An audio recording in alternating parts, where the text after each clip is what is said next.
नमस्कार दोस्तों, आप सभी का स्वागत है आद्य कोचिंग में। चलिए, अच्छा एक चीज आज क्लास शुरू करने से पहले आप लोग एक चीज जानिएगा। ये यूपी ट्रिपल एससी टेट, इसके बाद यूपी पुलिस हो गया, एसएससी हो गया, टेट हो गया, सुपर टेट हो गया, इन सभी की नई बैच लॉन्च हो चुकी हैं। आप आकर आराम से क्लासेस ज्वाइन कर सकते हैं। ठीक, अच्छा एक चीज, हिंदी की जो टीजीटी और पीजीटी का क्लासेस है ये 12 तारीख से शुरू है, मंगलवार से। उस क्लास को मैं खुद लेने जा रहा हूँ। ठीक, अच्छा आगे हम लोगों ने हिंदी के परिचय को देख लिया था। आज हम लोग उसी क्रम को आगे बढ़ाते हुए हिंदी वर्णमाला को देखेंगे। चलिए, एक बार विशेष चीजें, इस चीज को आप लोग ध्यान दीजिएगा जो यहाँ पर लिखा हुआ है। तो इनकी जितने भी बैचेस शुरू हुई है वो अभी नए बैचेस हैं, जिसे आप लोग चंद दिनों में आकर ज्वाइन कर सकते हैं। ठीक, चलिए अच्छा बात करते हैं हिंदी वर्णमाला की। देखिए भैया, वर्णमाला जो है दो शब्दों से मिलकर बना हुआ है। वर्णमाला दो शब्दों से मिलकर बना हुआ है। एक है भैया वर्ण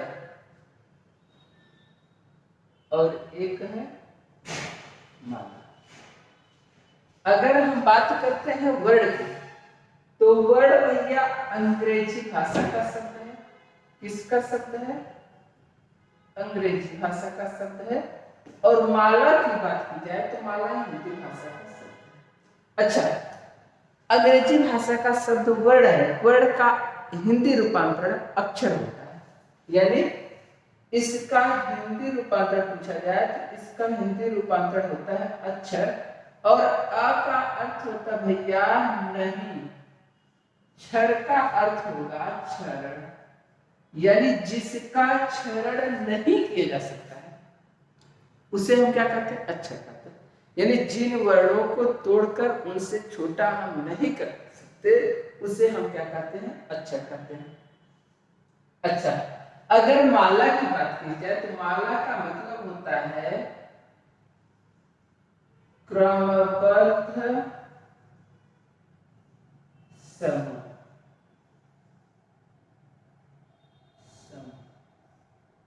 ठीक, क्रमबद्ध समूह। अब क्रमबद्ध समूह का मतलब क्या होता है? यानी क्रमागत होना चाहिए, इसको व्यवस्थित होना चाहिए, व्यवस्थित। यानी अब देखिए, वर्णमाला की परिभाषा अगर हम देखते हैं तो कहता है वर्णों के क्रमागत एवं व्यवस्थित समूह को क्या कहा जाता है? वर्णमाला कहा जाता है। यानी वर्णों के क्रमागत व्यवस्थित समूह का मतलब जैसे क है तो क के बाद ख ही आना चाहिए, ख के बाद ग आना चाहिए, ग के बाद घ आना चाहिए, घ के बाद ङ आना चाहिए। उससे ज्यादा पता चला क के बाद या आ रहा है, या के बाद च आ रहा है, च के बाद म आ रहा है, म के बाद ग आ रहा है, तो ऐसी चीजें नहीं होनी चाहिए। क्रमागत व्यवस्थित समूह होना चाहिए, तब हम उसको क्या कहेंगे? वर्णमाला कहेंगे। यानी वर्णों के क्रमागत एवं व्यवस्थित समूह को क्या कहते हैं? वर्णमाला कहते हैं। ठीक, अगर परिभाषा लिखनी हो तो परिभाषा आप लिख सकते हैं वर्णों के क्रमागत एवं व्यवस्थित समूह को वर्णमाला कहते हैं। वर्णों के क्रमागत एवं व्यवस्थित समूह को वर्णमाला कहते हैं। अच्छा, लगे हाथ किसी में एक चीज और जान लीजिएगा, हिंदी वर्णमाला में कुल 52 वर्ण होते हैं। यानी हिंदी वर्णमाला में कुल 52 वर्ण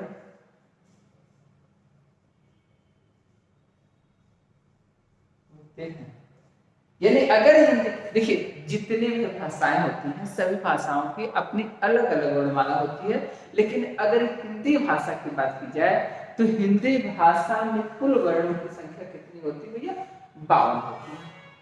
अब हमें देखना है कि जो 52 वर्ण होते हैं इन्हें कितने भागों में बांटा जाए। यानी इनके अलग अलग स्वरूप क्या होते हैं कि इन्हें अगर भागों में बांटा गया, स्वर व्यंजन अयोगवा में बांटा गया, तो किसे मुख्य भेदों में रखा गया और किसे गौण भेदों में रखा गया, किसे गिना गया, किसे नहीं गिना गया। अच्छा, स्वरों के कितने भेद हुए, व्यंजन के कितने भेद हुए, इन सब चीजों पर हमें विशेष ध्यान देते हुए आगे बढ़ना होगा। तो आइए समय को न लेते हुए हम लोग चलते हैं वर्णमाला का विभाजन करने।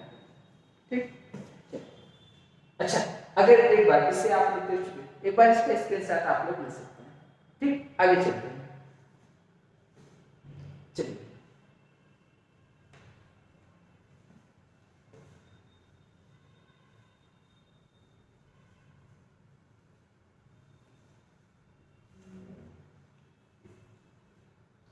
अच्छा, अब बात की जाए वर्ण की, तो भैया हिंदी वर्णों को कितने भागों में बांटा गया? तो हिंदी वर्ण को 2 भागों में बांटा गया। कितने भागों में बांटा गया? 2 भागों में बांटा गया। एक आपका होता भैया स्वर, क्या होता है? स्वर होता है, और दूसरा आपका होता है व्यंजन। लेकिन इन दोनों भागों को छोड़कर एक अन्य भाग भी लिखा जाता है, जिसे हम कहते हैं भैया अयोग वाह, अयोग वाह। अच्छा, अभी आप कहेंगे सर जी स्वर को गिना जाता है, व्यंजन को गिना जाता है, 2 भेद हो गया, तो अयोग वाह को क्यों नहीं गिना जाता है? तो ध्यान दीजिएगा भैया, अयोग वाह को इसलिए नहीं गिना जाता है क्योंकि आपको पता है कि एक जाति होती है पुरुष की और दूसरी जाति होती है स्त्री।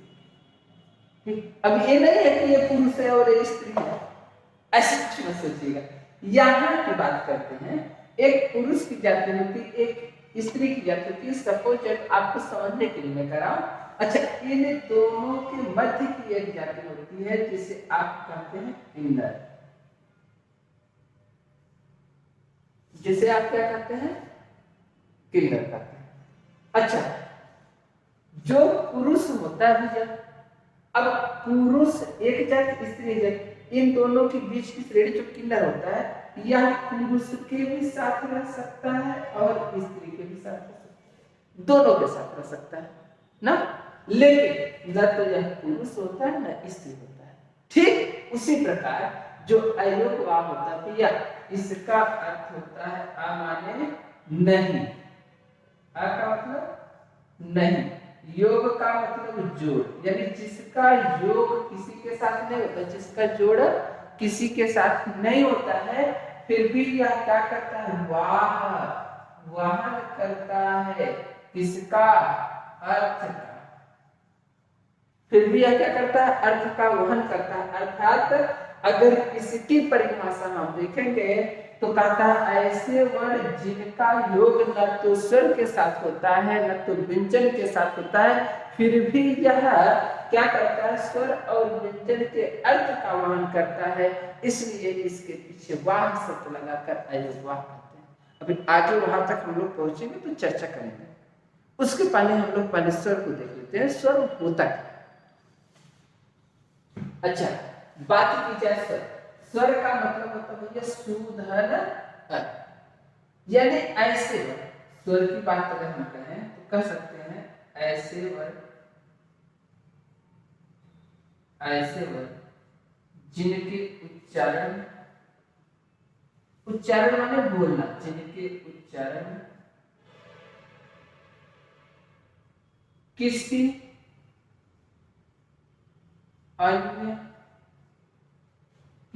अन्य वर्ण की सहायता, सहायता यानी मदद, सहायता नहीं लेनी पड़ती है।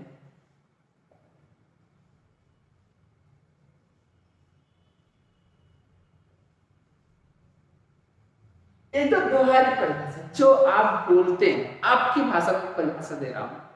ठीक, ऐसे वर्ण जिनके उच्चारण में किसी अन्य वर्ण की सहायता नहीं लेनी पड़ती है, उसे हम स्वर वर्ण कहते हैं।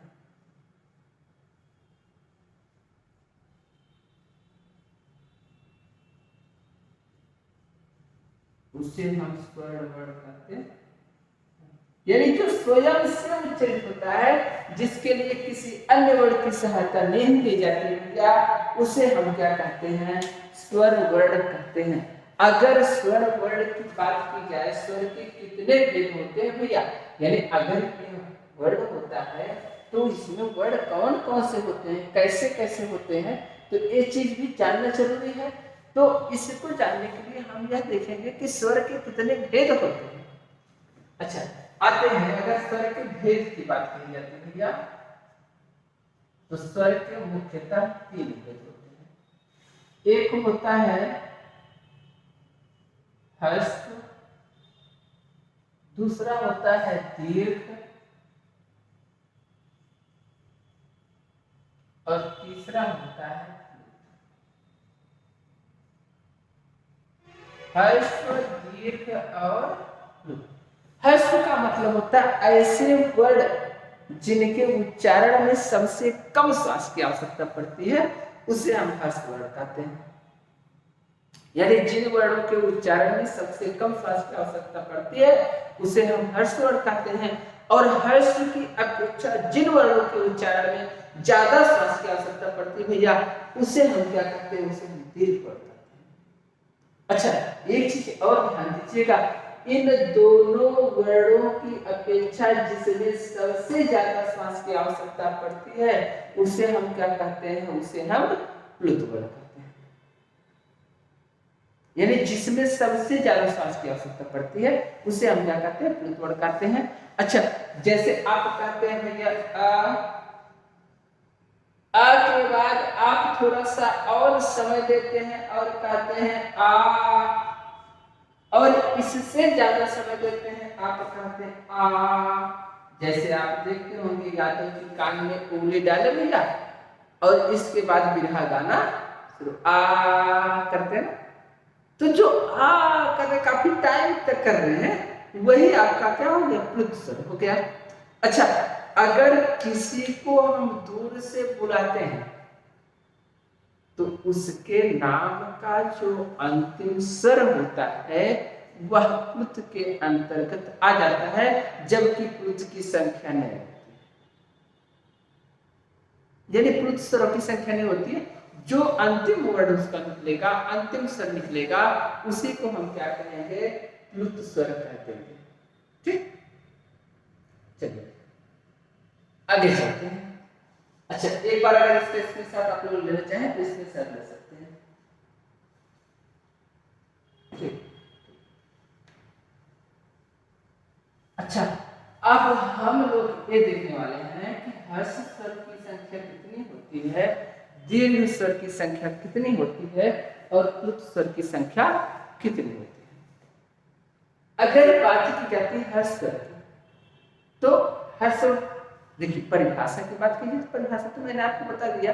अगर लिखना चाहें तो आप लोग लिख सकते हैं, वीडियो को थोड़ा सा पीछे करके आप लोग लिख सकते हैं। मैंने पीछे बताया कि ऐसे स्वर जिनके उच्चारण में सबसे कम श्वास की आवश्यकता पड़ती है, उसे क्या कहते हैं? ह्रस्व स्वर कहते हैं।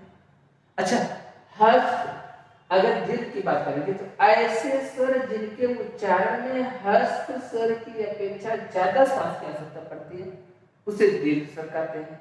और अगर प्लुत की बात की जाए तो ऐसे स्वर जिसमें सबसे ज्यादा श्वास की आवश्यकता पड़ती है, उसे प्लुत स्वर कहा जाता।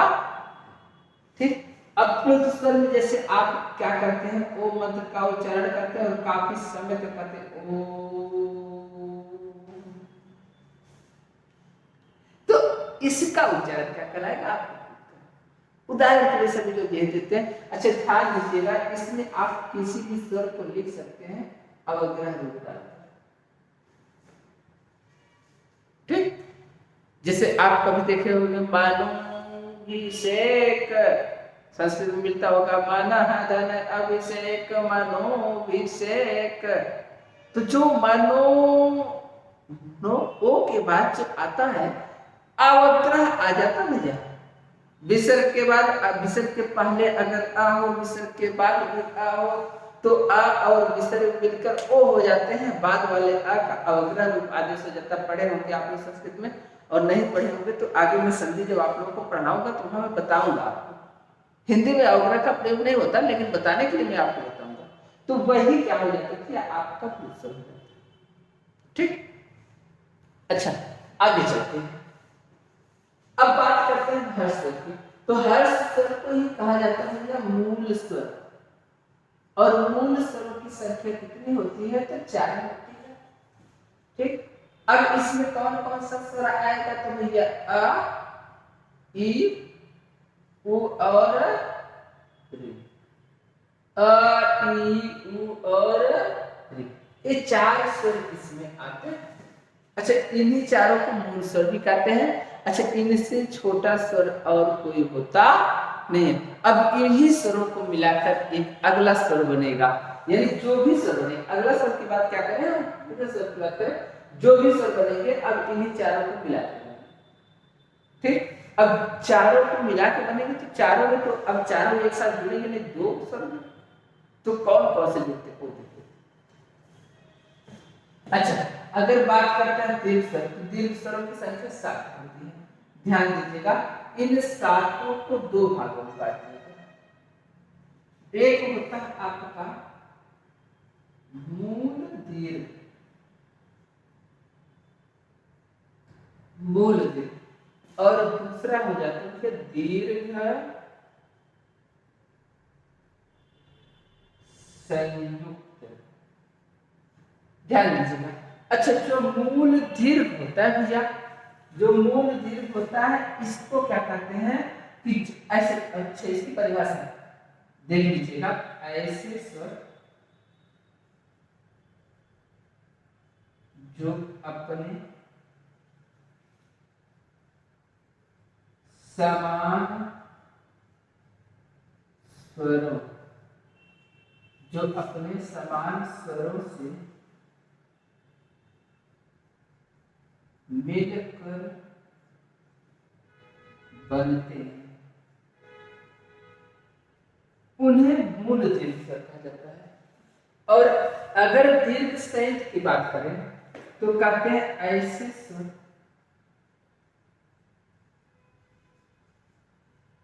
जो 2 असमान स्वरों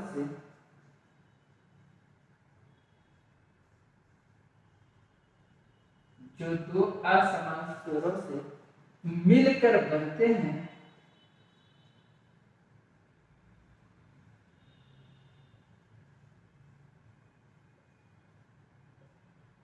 ठीक, उसे हम क्या कहते हैं, दीर्घ संयुक्त स्वर कहते हैं। अच्छा, एक बार आप लोग इसका स्क्रीनशॉट ले लीजिएगा। ऐसे स्वर जो अपने समान स्वरों से मिलकर बनते हैं उन्हें क्या कहते हैं, मूल दीर्घ स्वर कहते हैं।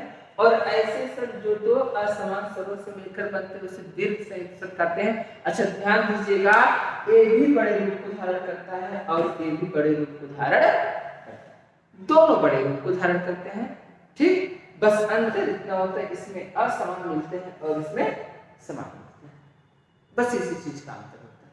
अच्छा, अब इन दोनों को इसके साथ ले लीजिए, आगे हम चलते हैं।